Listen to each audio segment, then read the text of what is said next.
संस्कार हैं वो हल्के हो जाएंगे प्रभु की कृपा से, क्योंकि ये परमेश्वर कबीर देव, ये परम अक्षर ब्रह्म हमारे प्रारब्ध में परिवर्तन कर सकता है, हमारे संस्कारों को हल्के करके उनको निमटवा देता है। अब क्या होगा, जैसे परमात्मा परम शक्ति है, ये हमारे संस्कारों को भी प्लस माइनस करके सेट कर देता है, इसलिए तो तभी तो हम सुखी होंगे। जैसे हमारे प्रारब्ध में कोई ज़्यादा कष्ट है और उसको परमात्मा की भक्ति से, परमात्मा के आशीर्वाद से वो हल्की हो जाएगी। कहते हैं सतगुरु शरण में आने से आई टले बला, और जय मस्तिष्क में सूली हो वह कांटे में टल जाए। अभी क्या परंपरा बनी हुई थी समाज में, अभी भी बहुत है, लड़की के विवाह को एक मुकदमा बना रखा था, एक समस्या बना रखी थी, और इसी कारण से बेटियों से नफरत बढ़ने लगी थी, क्योंकि उसके विवाह में बहुत खर्च की आवश्यकता, बहुत पैसे की आवश्यकता पड़ने लगी थी। ये लालची लोग दहेज के चक्कर में जुल्म करने लगे थे। और वो होता क्यों है, क्योंकि जैसे बहुत से ऐसे व्यक्ति हैं जो पैसे ले लेते हैं, देते नहीं, धोखा कर देते हैं, वो उनको अगले जन्म में वो देना पड़ेगा, ऐसे देना पड़ेगा मन मानो वो दामाद बन कर ले, वो देना पड़ेगा, और कई गुना हो जाएगा तब तक ब्याज ब्यूज लाग गए। तो परमात्मा की शरण में आने के बाद वही विवाह आज आप देख रहे हो, उस परमेश्वर की कृपा से परमात्मा ने हमारा ज्ञान हटा दिया। यहाँ पर बच्चों का विवाह करा दिया जाता है, और 5-7 भगत उनके रिश्तेदार आते हैं, घर वाले, और यहाँ आश्रम में उनका 10 रुपये खर्च नहीं होता। सिंपल रोटी जो रोज हम बनाते हैं वही खाएंगे। ये ड्रामाबाजी हमने नहीं करनी, बच्चों का संयोग परमात्मा जोड़ता है। हमारी इस नाटकबाजी से विवाह नहीं होता, विवाह तो मालिक ने कर रखा होता है, और वचन से बच्चे एक दूसरे से जोड़े जाते हैं। जो लाखों रुपए में विवाह हुआ करता था, यहाँ वो फ्री ऑफ कॉस्ट हो रहा है। तो संस्कार चेंज कर दिए परमात्मा ने, वो हमारा लेन देन खत्म कर दिया, और एक न्यारी उमंग होती है ऐसे सिंपल ब्याह करने में। तो पुण्यात्माओं, जिनके संतान नहीं है और ये भक्ति मार्ग जिनको मिल गया, उनको विश्वास भगवान पर हो गया कि जो मालिक कहता वो सही है, उनका कल्याण तो होया पड़ा है।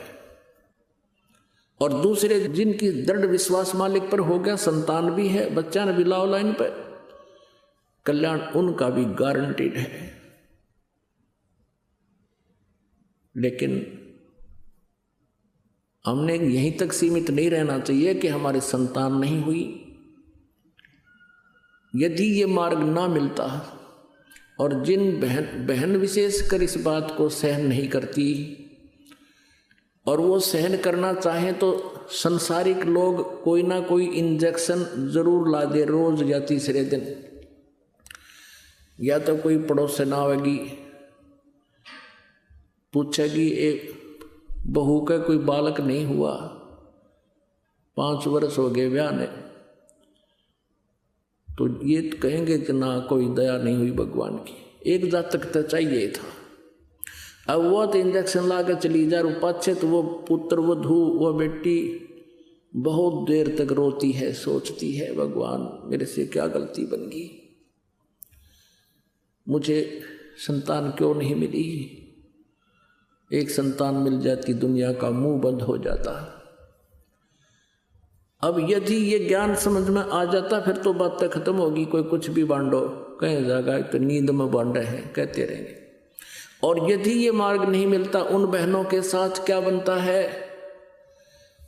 वो अंतिम श्वास तक वो क्या करते हैं कि लास्ट में फिर जिनका संतान नहीं है, ज्ञानहीन भक्तिहीन प्राणी, वो क्या करेंगे, कोई बच्चा गोद लेंगे, लड़का किसी भाई का या बहन का या कोई रिश्तेदार का, यो एक छड़ा और गाड़ेंगे छाती पे।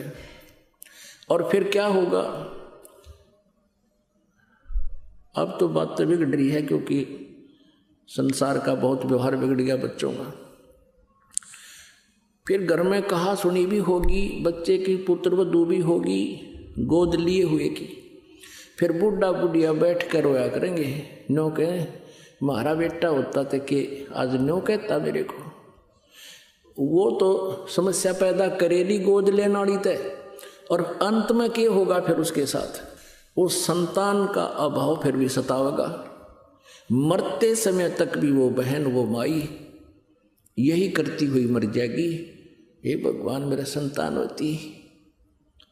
आज मैंने बहुत कुछ सुनना पड़ा जनता का।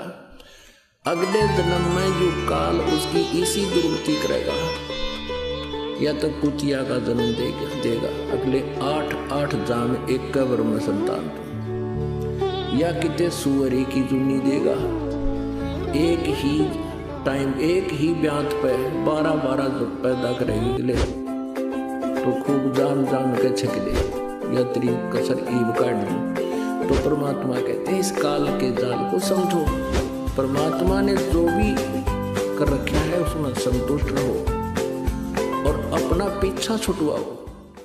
मानुष जन्म पाए कर नहीं रटे हरि नाम, जैसे कुआं जल बिना फिर बनवाया क्या काम। अब क्या बताते हैं परमात्मा कि ये थी आप जी संतान को ही महत्व देते हो, तो सुन लो इसका परिणाम। 1 लाख पूत 1.25 लाख नाती, उस रावण के दीवान बाती। अब क्या बताते हैं परमात्मा कि रावण के 1 लाख पुत्र थे और 1.25 लाख उसके रिश्तेदार थे, बड़े बड़े जो है ना पैसे वाले और बड़े सूरवीर। क्या मांगो कुछ थिर ना रहाई, देखत नैन चला जग जाई। 1 लाख पूत 1.25 लाख नाती, उस रावण के दीवान बाती। आप तो भगवान से एक पुत्र की प्राप्ति के लिए खाड़े कर रहे हो, एक आशा लेकर आते हो। परमात्मा बताना चाहते हैं कबीर साहब जी के उस रावण का 1 लाख पुत्र थे और काल ने वह भी खा लिए, उसका कोई दीवा लाने वाला भी शेष नहीं है। आज उसका दीवा नबाती। इसलिए इस काल की व्यवस्था से अपने विचारों को ऊंचा उठाओ, परमात्मा पर विश्वास रखो, जो वो करते हैं वो सही करते हैं।